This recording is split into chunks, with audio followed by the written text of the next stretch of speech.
Natalie had a quality that made you want things to turn out well for her in the end. I'm moving. Maybe up, maybe down. But wherever it is, I'm enjoying it. Natalie Wood, next on Biography. Do you know what the imagination is? Oh, sure. That's when you see things, but they're not really there. She began as a scene-stealing child star.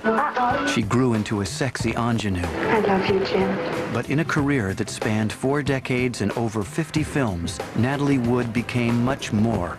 An icon of Hollywood glamour, beauty, and heartbreak. She was so intelligent and had so much inside her. There is so much to tell about her. Natalie Wood was born Natalia Nikolaevna Zakharenko on July 20th, 1938 in San Francisco. She was nicknamed Natasha by her parents Nick and Maria, who were poor Russian immigrants. After Natasha's birth, her father changed the family name from Zakharenko to Gurdin. He was tired of being called last for everything. My father was a little stereotypical, melancholy Russian, and my mother was quite the opposite. My mother was extremely outgoing and just thought that Hollywood and being a movie star was the ultimate. It was royalty. Maria focused all her energy on her delicate new baby.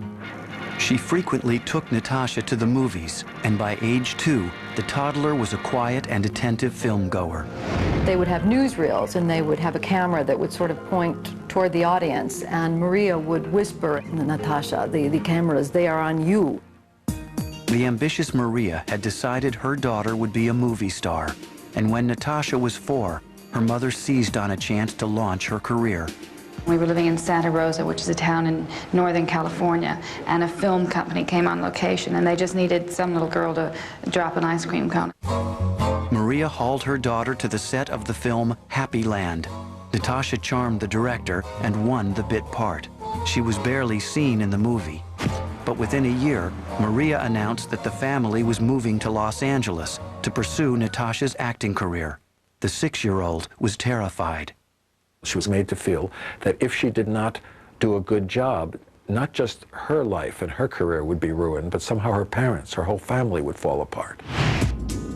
After 8 months of rejection, Natasha got a chance to read for the role of an orphan in the drama Tomorrow is Forever, starring Orson Welles. Her character was required to cry on cue. Maria had brought with her a butterfly in a glass jar, and knowing that Natalie was such a sensitive child, tore the wings off the butterfly in front of Natasha, who cried as if it were coming from the very depths of her soul. Natasha's tear-filled screen test won her the part, for which her hair was dyed blonde. With coaching from her mother, Natasha became the perfect professional. Polite, smart, and above all, obedient. I couldn't read, of course. I was only in kindergarten, so the lines were read to me, and I learned them, just from hearing them. International Pictures offered its new discovery a 7-year contract.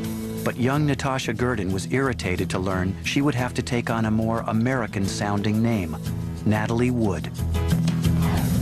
Natasha was appalled at the idea, and she thought that was not very pleasant to the ear and certainly didn't conjure up a pretty image, I think is the way she put it. Although she was unhappy, Natalie did her best to accept the change.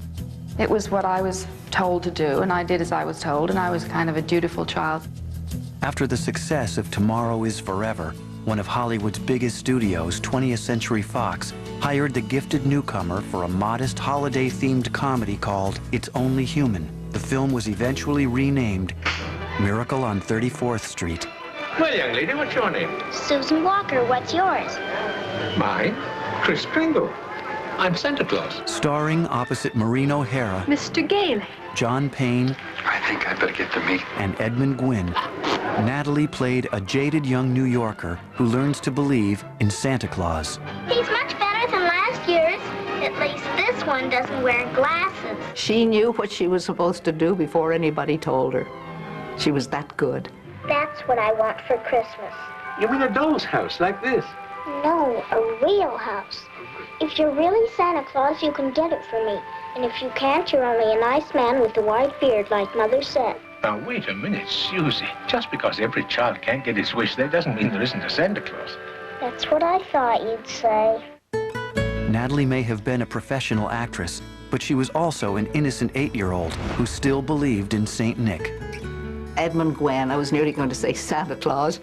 Natalie just adored him and was convinced he was Santa Claus. He was jolly and kind and wonderful. Natalie also felt close to her on-screen mother, Maureen O'Hara, especially during the long hours of filming at night inside Macy's department store. Natalie and I had a wonderful time because we'd sneak off, and with nobody in the store, we were able to go through every department in the store and try on all sorts of things that we had no right to do whatsoever, but we really enjoyed it. It was wonderful. Miracle on 34th Street became a surprise smash. At the age of 9, Natalie Wood was a movie star. Her mother was ecstatic, but Natalie was confused. While working on Miracle, she'd been given 2 other assignments that overlapped. In The Ghost and Mrs. Muir, starring Rex Harrison and Gene Tierney, Natalie played a turn-of-the-century English girl. Mr. Scroggins says I'll always be here, and all the captains of all the ships will look at me through spyglasses. At the same time, she also played a smart-alecky farm kid in the comedy Scudda-Hoo, Scudda-Hay. Look, Pop, even his ears get red when he blushes. Why ain't you in school? Because it ain't time yet. She would go back and forth from set to set and is being called all these different names using different accents. Come on, Belinda, give. Mummy's coming aboard in a motor car. But I've got a feeling he is Santa Claus, Mother. Still wasn't quite accustomed to being Natalie. You quit calling me by that dumb name, you hear me? You quit! It was a battle for her to sort of reconcile these 2 names and these 2 competing personas. In 1947, Maria was thrilled to sign a 7-year deal for her daughter with 20th Century Fox. The 9-year-old now earned $800 a week, supporting a family that included her new baby sister, Lana. She loved the attention, she loved the adulation, she loved the feeling of some kind of power. She had an extraordinary power position in her family. She was the one. Natalie next starred in the drama The Green Promise, but during filming, she was petrified when a specially rigged bridge over a raging water set collapsed too soon. Natalie broke her wrist and almost drowned, but her mother refused to take her to the doctor. She was very concerned that Natalie wouldn't be thought of as a problem actress who had to be fussed over more than anyone else. The fracture left a large bump on Natalie's wrist that she tried to keep hidden by wearing bracelets for the rest of her life. The incident also fueled another lifelong fixation for Natalie. Well, I've always been terrified, still am, of water, dark water, sea water, or, you know, river water. She was not just afraid of the water, she was phobic. She had dreams that she was going to drown. She really believed this would happen. Natalie's fears were compounded by frustration. At age 11, she was miserable when she was cast as an 8-year-old in The Jackpot, opposite Jimmy Stewart. Don't joke, Father. Children are the real victims of broken homes. I read an article in the Ladies' Home Journal that said, children are the real victims of broken homes, children are. That article sort of repeats itself, doesn't it? That got old very fast. She really did not want to be thought of as a child anymore, and she didn't want to play those roles anymore. When we return, Natalie Wood becomes a rebel with a cause. I threatened to run away from home and become an actual. She was happy to be cast in parts closer to her age.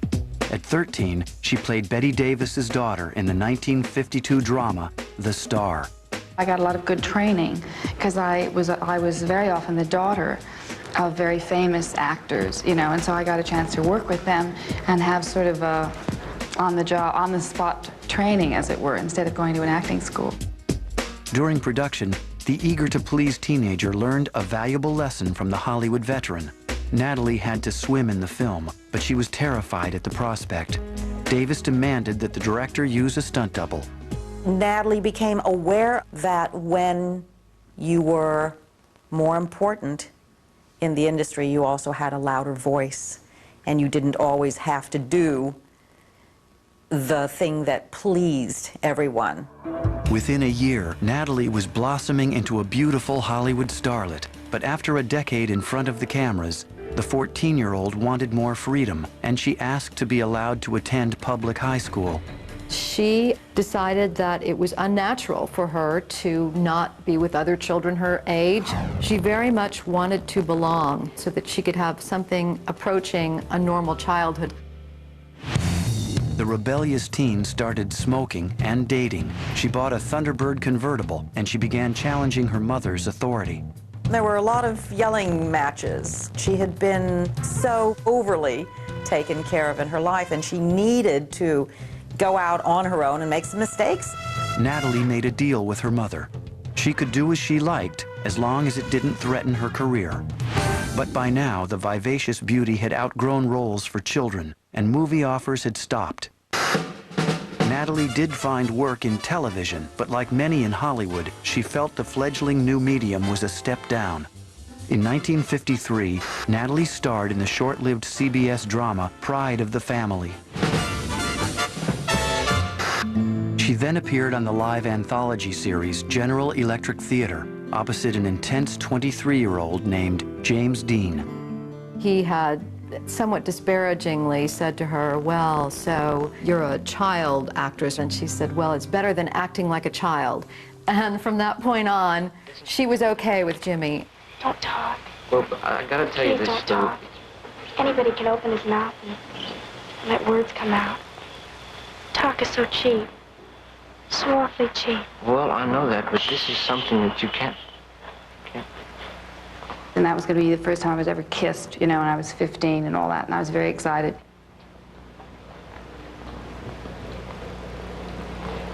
She just worshipped him. Oh, Lucy, Lucy. I know what you want to tell me. He was sort of held as this epitome of an actor. Natalie learned that Dean's next project was a movie called Rebel Without a Cause. Its lead female character was an alienated, thrill-seeking teen desperate for love. The actress knew it was the perfect part for her. I became sort of rebellious at that age, and I really fell in love with that part and wanted to do it very badly. And got into a big fight with my parents because they didn't want me to do it because the picture was sort of against parents and all of that. So I threatened to run away from home and become an actual juvenile delinquent unless I was given the chance to test for the part. Natalie begged director Nicholas Ray to hire her, but he'd already cast serious young method actors like Dennis Hopper and wouldn't commit to the former child star. Waiting anxiously for a decision, the underage actress often went carousing with Hopper. But one night, Dennis totaled her T-Bird in a crash, and Natalie suffered a concussion.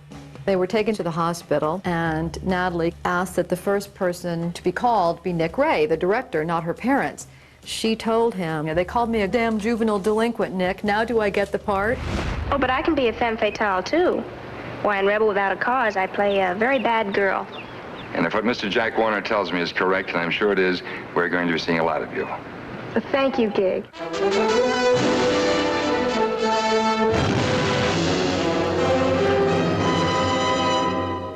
Girls don't love their father. Since when? Since I got to be 16? Stop that! On the very last day of filming, Nick Ray realized that he didn't ever have a close-up of James Dean and myself in the love scene, in which I say, you know, Jimmy, I love you. And the welfare worker came over and said, oh no, time's up, you know, she can't work anymore today. So my mother took this fellow aside, and she had put a amount of money in an envelope, and she said, well, Natalie has got her schooling in now, hasn't she?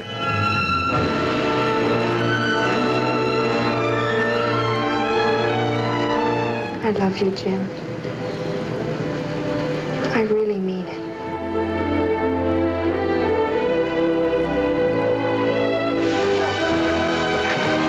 Natalie was ecstatic about what she felt was her first grown-up role. But her excitement was brief. 3 days before Rebel Without a Cause opened, James Dean was killed in a car crash.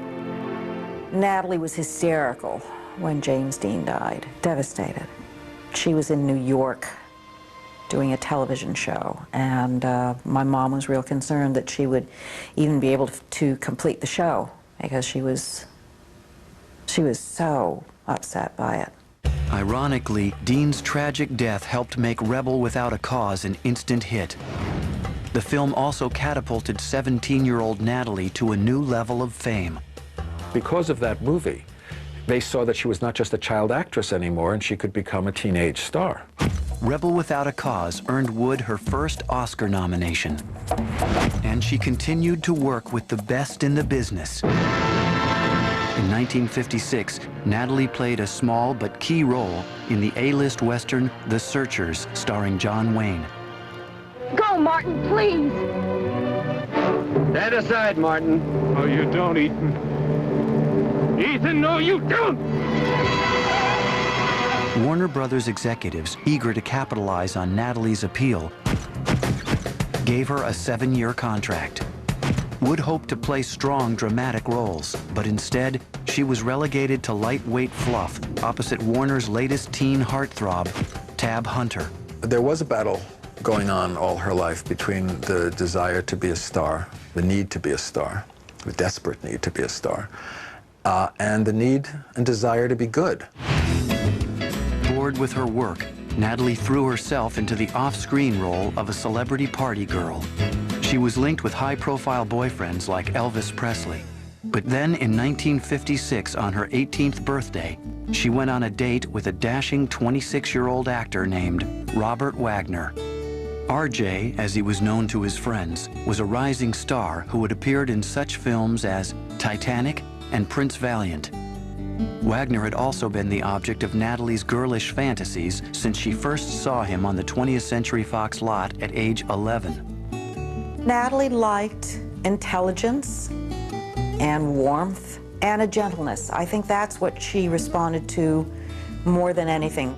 Natalie was in love, and 1 year after first dating Wagner, she was thrilled to discover an engagement ring in a glass of champagne. The glamorous couple married just 3 weeks later. They were just very good together. They were just very compatible. And they had great times. They had fun together. Finally escaping her mother's control, Natalie set out to recreate her life, and the press followed her every move. I don't think a day went by or a week went by that you didn't read something in the papers about them. They were a definitive Hollywood couple. But behind her smiles for the camera, Natalie remained frustrated with her film career. Her next movie, the drama Marjorie Morningstar, was a flop, and Wood struggled over her identity as both an actress and an individual. I had worked so much, you know, since I was a child, all during my childhood, that really by the time I was sort of 20 or 21, I didn't really have a very clear perception of myself. You know, I was Betty Davis's daughter or Maureen O'Hara's daughter or Jimmy Stewart's daughter or something like that. But I mean, you know, I was sort of discombobulated. Natalie's frustration grew when Warner Brothers, hungry to cash in on Wood and Wagner's fame, cast the couple in a project she hated, All the Fine Young Cannibals. I see a cat come up out of the Texas jungle. This is that cat breaking loose now. The turbulent tempo of a hot trumpet. Barbaric music of youth restlessly searching for love. Couldn't stop myself. Chad, don't punish me.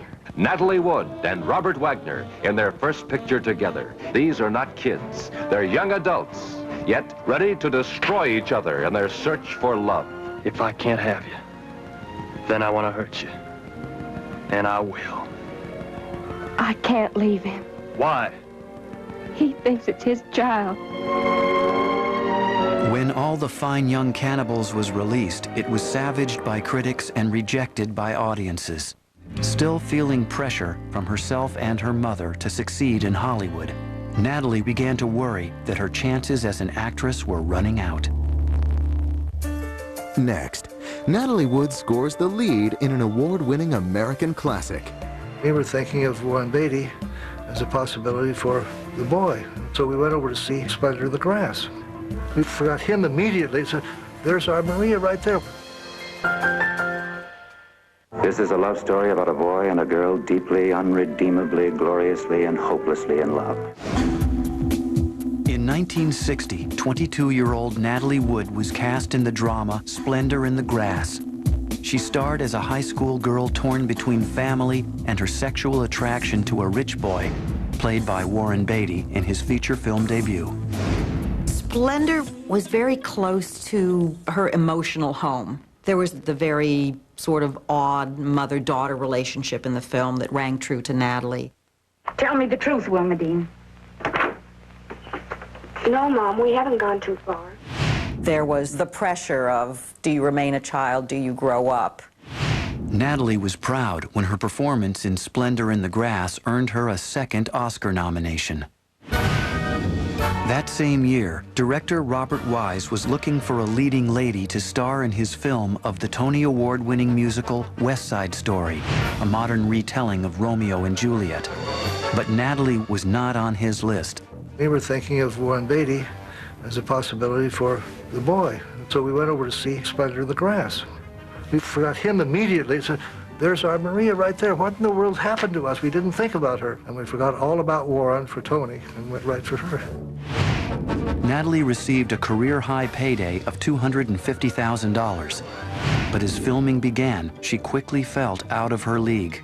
She was a perfectionist in her work and in her life. She was very insecure about playing Puerto Rican, about singing and dancing when she was neither a professional singer nor a professional dancer.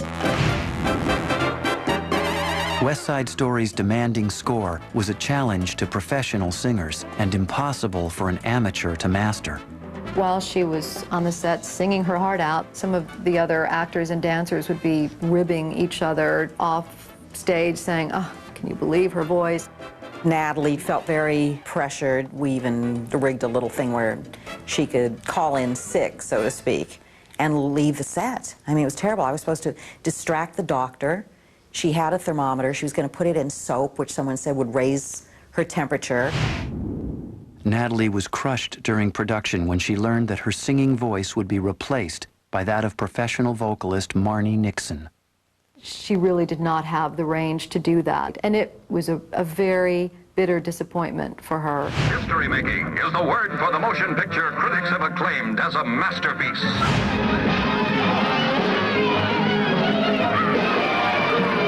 Tonight, tonight, I'll see my love tonight, and for us, stars will stop where they are.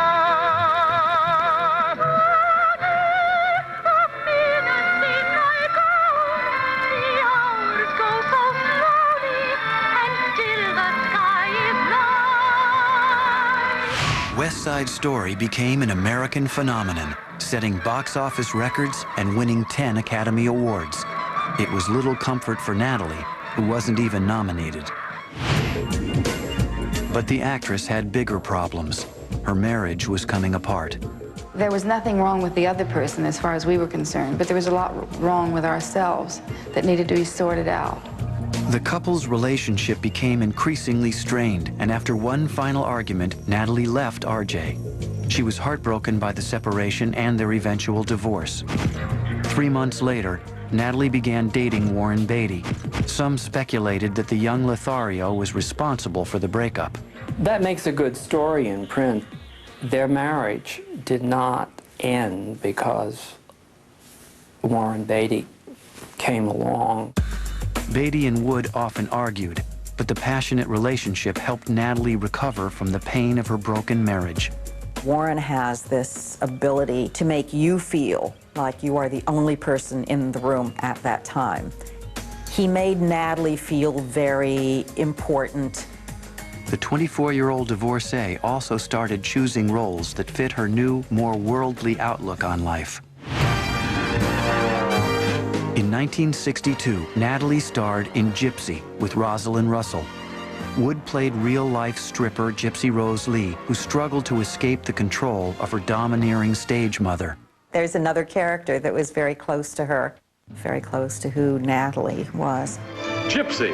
This is the big bouncy one about the darling of the runways who made herself a reputation. Starring Rosalind Russell, Natalie Wood, the Hollywood Blondes, and the most mama any girl ever had. I'm moving. Maybe up, maybe down. But wherever it is, I'm enjoying it. I'm having the time of my life. Because for the first time, it is my life. In Gypsy, Natalie finally got to sing. Let me entertain you. I thought she sounded fabulous and told her so, and she got this wonderful smile on her face and said that she was very pleased with what she had done on that. A real good time.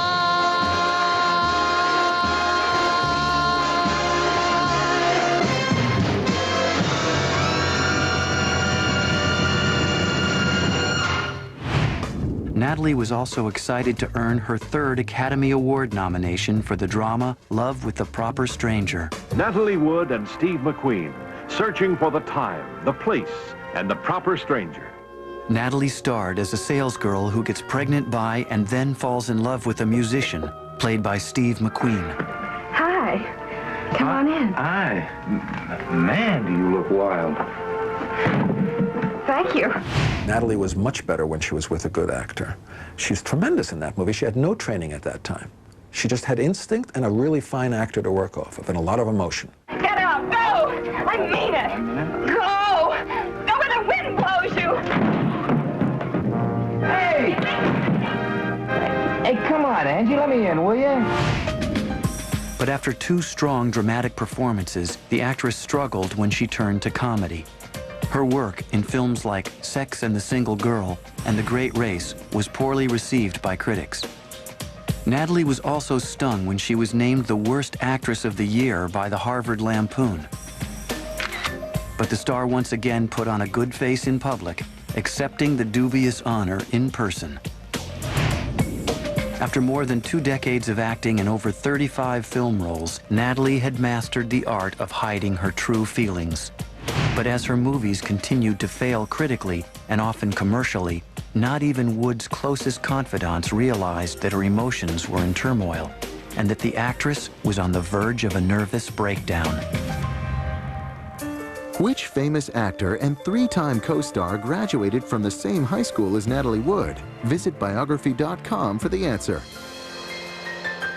In 1966, Natalie Wood's fiery romance with Warren Beatty had burned out. Now she dated millionaires like Arthur Lowe Jr., movie stars like Michael Caine, and a young actor named Henry Jaglom, who encouraged her to shake off her celebrity persona. She called it putting on the badge.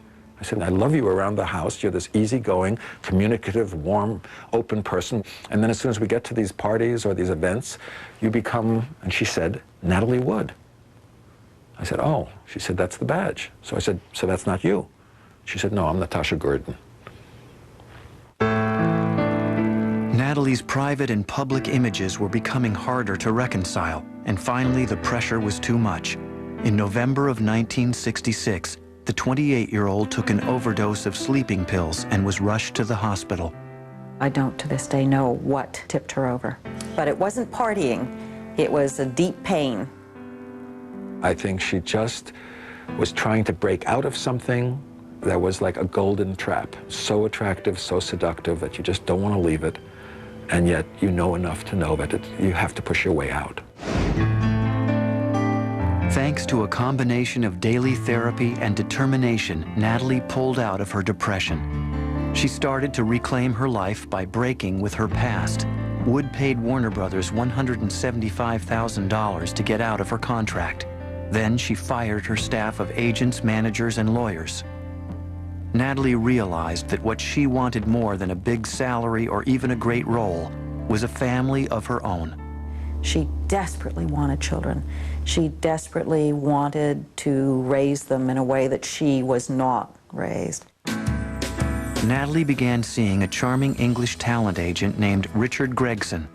She made up her mind that her career would not disrupt this relationship. She spent a lot of time in London, where Gregson had a home. She played with the children that he had from his previous marriage, and I think it was a healing for Natalie. In 1969, Natalie and Richard Gregson were married in a lavish Russian Orthodox ceremony. Now 30, Wood hadn't acted in 2 years. The decade of the swinging 60s, a time of cultural revolution, was at its peak. Eager to prove she was still relevant, Natalie played a suburban housewife turned sexual swinger in Paul Mazursky's social satire, Bob and Carol and Ted and Alice. The film co-starred Robert Culp, Elliot Gould, and Diane Cannon. Although the movie was about sexual liberation, Natalie, a child of old Hollywood, refused to appear nude. Natalie said absolutely not. And there we were in this supremely sybarific environment. The girls in their bras was the single element that was totally correct for the scene. The movie gave Wood her first hit in years. Natalie was pleased, but at the time her career was no longer her #1 concern. She was pregnant and overjoyed. In 1970, Natalie gave birth to a daughter, Natasha Gregson. Natasha was the name that Natalie never released that was her real name, and I think through having this child, she felt that she could somehow have an opportunity to reclaim this childhood that she had lost. Natalie also hoped to mend her strained relationship with her mother and moved Maria into the house to help look after Natasha. But Natalie quickly realized it was a mistake. Oh, my mother thought she had another star in the making. My mom couldn't wait. Natalie sent my mom packing in the middle of the day, suitcase, tears running down her face, calling me saying, "Pick me up, I'm walking through park. Natalie told me to leave." Natalie was committed to giving Natasha a happy and normal childhood. But months later, Wood's marriage suddenly collapsed when she discovered that her husband of 2 years was having an affair. She gave me a call and she said, "I've thrown Richard out of the house." She literally had him banned from the property. He couldn't drive onto the driveway. Natalie she ended it at that. Natalie Wood had a voracious appetite for reading. In the 70s, she tried to secure film rights for the novels Sophie's Choice and Nancy Milford's biography of Zelda Fitzgerald. Natalie Wood filed for divorce from her second husband, Richard Gregson. But a chance meeting would help heal her broken heart when Natalie reconnected with the man she left 11 years earlier, Robert Wagner. Remember that night? Yes, I do remember that night. People sort of cleared away out of the room. We suddenly found ourselves looking at each other, which was sensational. That time apart, those 11 years made us really realize how much we meant to each other, and fortunately, we found each other and got back together. He made her feel much more safe and secure. He was sort of like the knight in shining armor, you know, who came and saved us from who knows what could have happened. Much had changed since their first courtship. The 42-year-old Wagner was recently divorced and was a successful TV star, while Natalie's career had cooled. But the two had one thing in common. They wanted to give their relationship a second chance. In 1972, Natalie and RJ remarried aboard a friend's yacht. When we fell in love the first time, that was really our first love, and you don't lose that. Natalie finally had the happy home life she craved. Besides her child, Natasha, she now had Robert Wagner's daughter from a previous marriage, Kate, to look after. Right away, I knew she was special. She was so warm and so friendly. And I remember Natasha was about 18 months old and in her crib, and clearly right away, it was obvious that she was the apple of her mother's eye. I would say that this time, their family and their home meant more to them than their careers, and they were very dedicated to having a happy family and family life. In 1974, Natalie gave birth to another daughter, Courtney Brooke Wagner. The children were always her first priority. When Courtney came along, I think that kind of made it all come together. For Christmas time or Thanksgiving, it was always a big deal. I mean, that actually was extravagant and was a big deal. They'd have Santa coming to the house, and lots of kids were around. While maintaining a happy home for her children, Natalie also made sure to spend time alone with her husband. She and RJ often cruised on their yacht, the Splendor, named after one of the films Natalie was proudest of, Splendor in the Grass. Her fear of water wasn't a factor when she was on the ship. The boat was in the water, she wasn't, so it was all right. But it was also, the boat was a wonderful escape for her, you know, where she could literally leave the telephone and the pressures behind. As long as she wasn't swimming, she was fine. What's your name? Tucker. It'll have to do, I suppose. As much as she loved being a wife and mother, Natalie liked to work.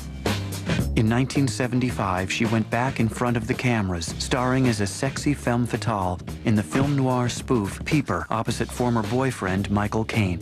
But after years away from acting, Natalie was uncomfortable on the set, and it showed. I had this feeling that you were Ellen Prendergast, but it was only a hunch. Do I know you, Tucker, or just your type? I'll tell you a secret. Must you? My goodness, a concealed weapon. It's a terrible burden on me. We must all bear our crosses. Slammed by critics, the film quickly vanished. The fact that Peeper wasn't a huge success was a signal to her that she no longer had the stature that she had once in Hollywood. Now in her mid-30s, Natalie was rarely considered for plum film roles. To increase her visibility, the actress turned to television and won good notices in several high-profile projects. Wood enjoyed working with her husband in the NBC production of Cat on a Hot Tin Roof. She appeared in a miniseries remake of From Here to Eternity. She also proved she could do more than act by starring in and producing the TV movie The Cracker Factory. But in 1979, Robert Wagner became the family's bona fide TV star. His new series, Heart to Heart, was a smash hit, and Natalie couldn't help but feel overshadowed.